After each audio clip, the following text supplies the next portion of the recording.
النهارده هوريكم الطريقة البروفيشنال اللي بتستخدمها الصالونات علشان تطبق الحنة على كل الشعر.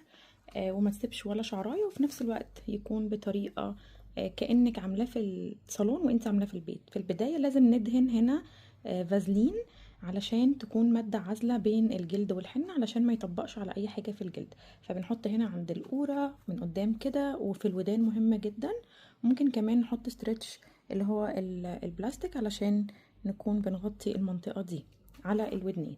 بعد كده بنفرق من النص من هنا، ونيجي عند الجزء اللي من ورا ده نسحب خصلة صغيرة جدا. انا طبعا همثل لان ده بلاستيك، مش هينفع ان انا اطبق عليه اي ماسك او اي شعر او اي حنة يعني للشعر او كده. فهنحط هنا في البداية الحنة على الشعر كله من الجزء ده. بعد كده هنلفها بالطريقة دي، وهلفها حوالين نفسها بالشكل ده. هفضل بلف حوالين نفسها كأنها كعكة صغيرة. طبعا الشعر هيكون مبلول ومليان حنة، فهيلف معاكي بسهولة جدا جدا. لان الشعر مش مبلول عندي فانا هثبته ببنسة، لكن هوريكم الطريقة بنفس التكنيك. بعدين باجي من كل جنب هنا، وبايدي كده او بالفرشة هطبق الحنة على كل الخصلة، وبعدين هلفها حوالين الجزء اللي هو ده، وبرده هيلزق فيه لانه بيكون مبلول او الحنه مغرقاه فهيلزق. يعني انت مش محتاجه تحطي بنس، انا بس بحط بنس لان ده زي ما قلت لكم شعر بلاستيك، لازم اكون بوريكم بس الطريقه.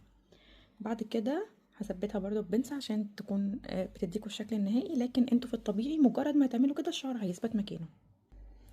بفضل بنفس التكنيك، بجيب جزء من الناحيه اليمين وجزء من الناحيه الشمال، اطبق عليه كله الحنه، بعدين ألفه على الجزء اللي أنا بدأت فيه بالشكل ده. فبتكون عندي كعكة صغيرة فيها كل الحنة أو كل الجزء اللي طبق عليه الحنة، وبعدين بكمل كل الأجزاء التانية. هاجي من الناحية دي خدت جزء اهو، وهطبق الحنة كأن أنا حطيت عليه كله، وبرده هلفه بالطريقة دي.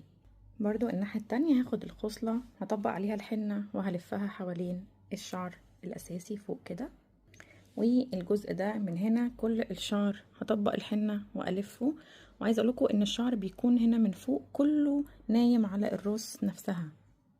باجي هنا كمان اخر جزء اطبق عليه الحنة كله، وبعدين الف حوالين الجزء اللي انا بدأته من فوق. اخر جزء بتبقى عندي بقسمه نصين وبلفه برضو بالطريقة دي، والناحية التانية بالطريقة دي بعد تطبيق الحنة عليه.